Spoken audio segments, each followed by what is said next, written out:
Hello and welcome back to FPL with Old Man Phil. And if you don't know me, I'm Phil and welcome to the channel. Today this is just going to be a very quick video and I'm just going to be looking at what my thinking is for game week 2. As you can see, in game week 1 my overall points was 59. It was an absolute disaster.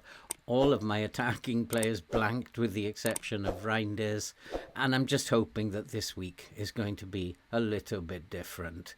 I've set the team up with the 2 Arsenal players with this game week in mind, and so as you can see I've got Saka as captain and I've still got Gyökeres in the team, despite the fact that I am really concerned now as we go into game week 2 about the amount of minutes that he's going to play. And I'm guessing that from this point on he's only going to be getting 60 minutes. Is that what I want? I'm not sure about that. So I think after this game week things may drastically change. I don't know, but I just want to go through 2 things. First of all, we're going to look at the table for the Old Man Phil FPL League and see who's at the top, who's at the bottom, and have a look at what's going on in that after game week 1. And then just to go through my thoughts very quickly of what I'm thinking about game week 2. So first up, in terms of the FPL Old Man Phil League, we have Spike at the top. And Spike had a very, very good week. And I think we should take a look at Spike's team. And I think that Spike would have done a lot better had he actually put Haaland as captain.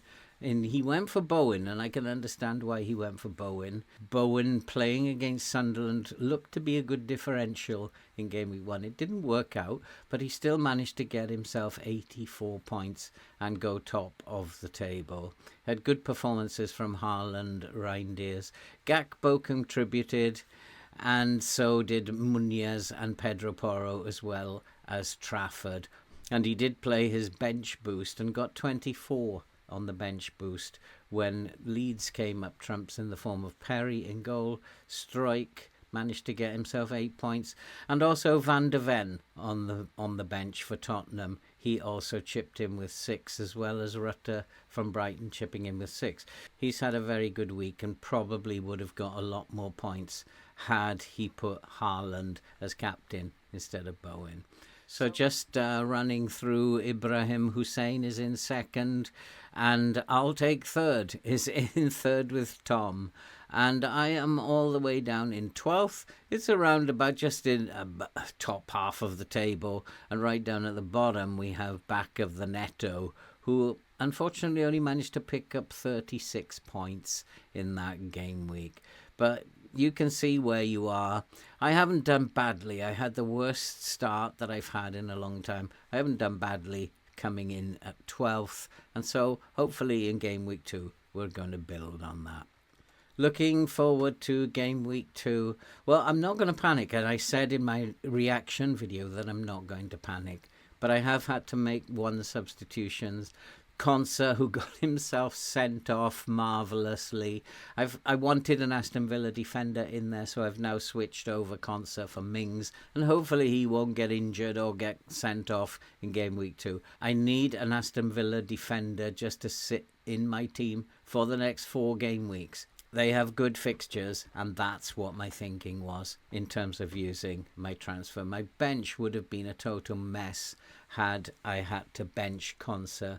He's not due back until the end of August. I can't afford to have Konsa on the bench until the end of August, so we've made that 1 change. Saka and Gyökeres, they are big players for me this week. They have to play well, and if they don't, maybe Gyökeres is going to have to come out of that squad. I may have to totally reorganise in terms of the wild card quicker than I anticipated. But for now, we're going to go with the team that totally blanked. Wirtz didn't play badly last week in the game against Bournemouth. He just didn't get attacking returns. So maybe this week against Newcastle, the tables will turn. One of the big games that will happen for me is the Friday night game. And that is going to be the Chelsea and West Ham game. Both Palmer and Bowen blanked in their last 2 games. West Ham did not look very defensively solid, and against Sunderland conceding 3, playing a new system, yes, it has to be said, I think that this is the week that Palmer also has to come up with the goods. If he doesn't, then Palmer, for me, who's not a natural number 10, I prefer to see Palmer playing out wide on the right, but he's not going to be playing there. Playing with his back to goal, as he did much of the game last week against Palace, he wasn't very effective, and he needs to be running forward rather than with his back to goal looking for support players. I don't think he played very well. I'm hoping he's going to have a better game. I'm hoping that it's going to be a high-scoring game between West Ham, who struggle to defend, and Chelsea, who might be caught on the counter-attack when they're pushing forward looking for goals.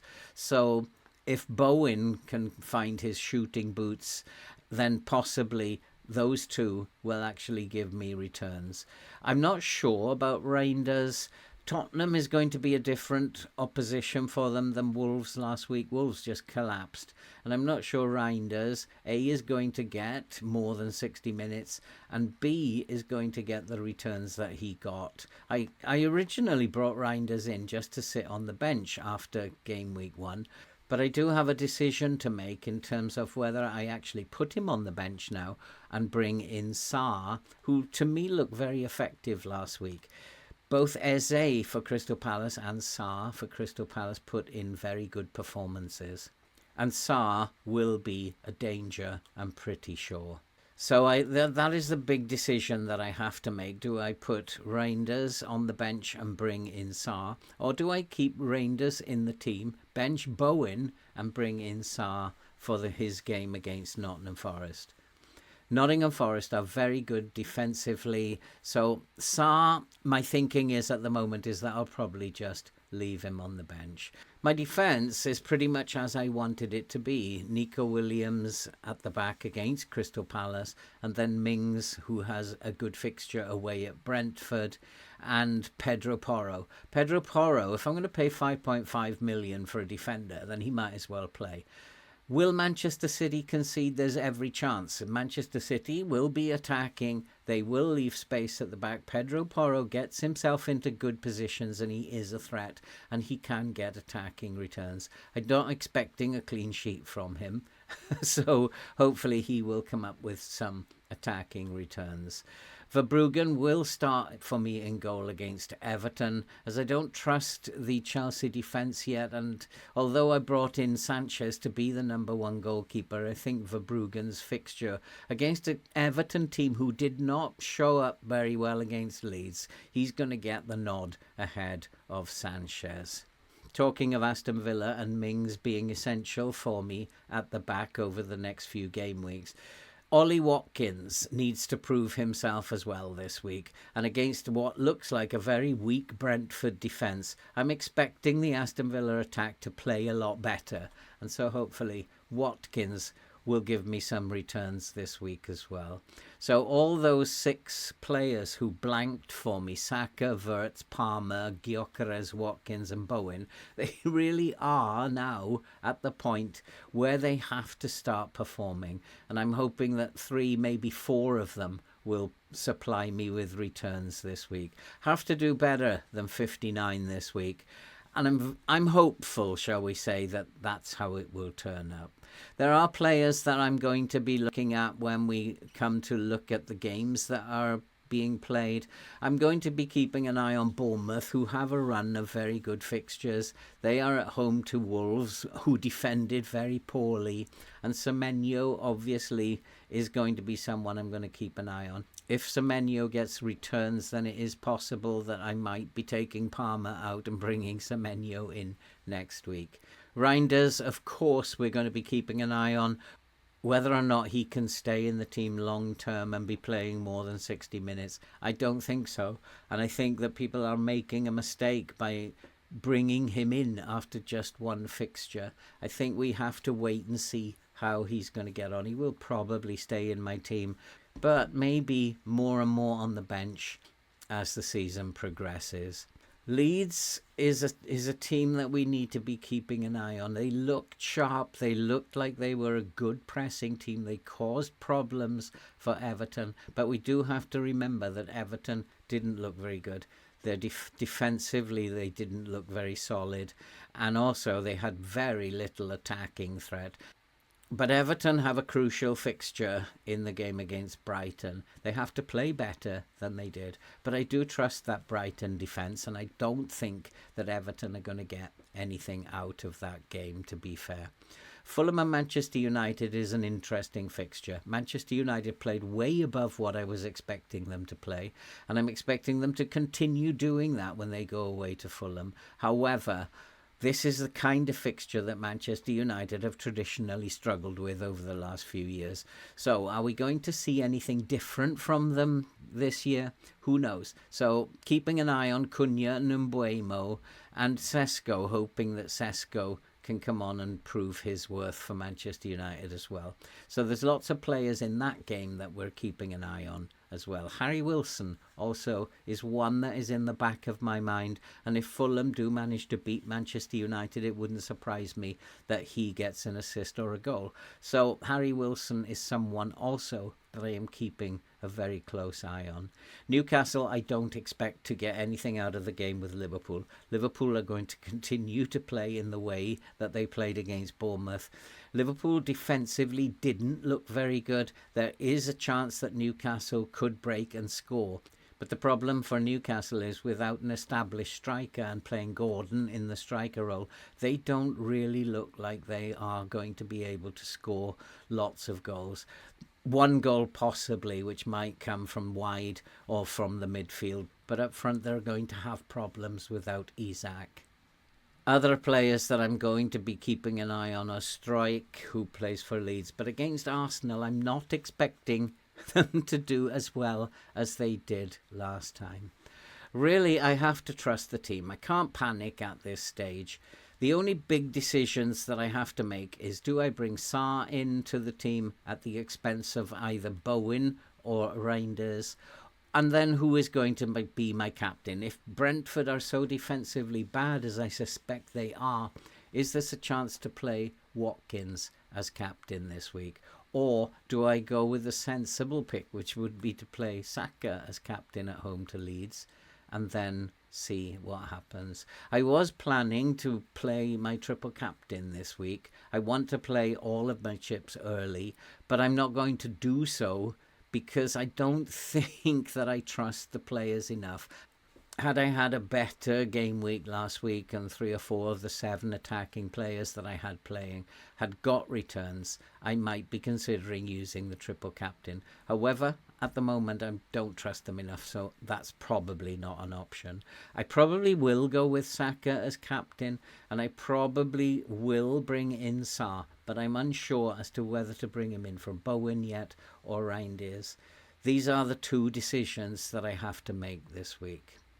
And so that's it for this very, very short video. These are just my thoughts for the coming game week. If you have any questions, then please drop them in the comment section below. I always answer comments. I can't pick your team for you, but my advice to anybody at the moment is try not to panic. And I'm not going to panic at the moment, but I do have players in my team who are good, established FPL players who have done well in previous seasons. I've got to keep trusting them that they will come up with points.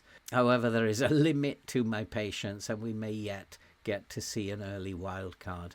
I hope not, but it is also possible that we will get to see a very early free hit being played, just to see how that works out. It's game week 2, and we shouldn't be panicking. We brought our players in for a reason in game week 1, and just because they perhaps didn't do it as well as we wanted them, then that is not the end of the world. We have to trust the reasons why we brought them in. And hopefully we're going to see a very nice green arrow at the end of the weekend. Join me tomorrow when I will make all these decisions that I have to make in the deadline stream that I'm going to be doing each week. And if you are brand new to the channel and you like FM and you like FPL and you love to see someone suffer playing both games, then you're probably in the right place. So do all that good stuff that you can see on the screen. I will be putting together videos as the season goes on and hopefully they will be much more informative than they are currently. However, it's not so easy to make judgments at the moment. I believe in selecting players based on the fixtures that they have coming up and based on what I see on the pitch game by game as I follow it through the weekend. And for now, what I saw last week from this bunch of players that I have selected wasn't very good. I can only hope for an improvement this week. All that remains to be said now. Stay safe, take care. I'll see you in the deadline stream tomorrow. And good luck, everybody, and hope you get the results and the returns that you want. Enjoy the football at the weekend.